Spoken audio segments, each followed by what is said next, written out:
సాగులో ఉన్న భూములకే Rythu Bharosa, survey ground truth వివరాలతో పెట్టుబడి సాయం ఇచ్చే యోచనల సర్కారు.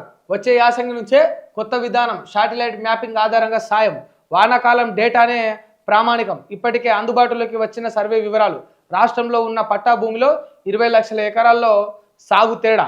త్వరలోనే ప్రభుత్వానికి అగ్రికల్చర్ వర్సిటీ తుది నివేదిక కూడా ఉందట. ఏదైతే సాగులో ఉంటుందో భూమి దానికి మాత్రమే రైతు భరోసా ఇస్తారట. అంటే ఇక సాగులో లేకపోతే రైతు భరోసా ఇయ్యరు.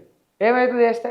ఒక చిన్న మాట, ఇప్పుడు సాగులో ఒక ఎకరం లేకపోతే దానికి ఒక రైతు భరోసా వేస్తే ఏమవుతుంది చెప్పుండ్రి?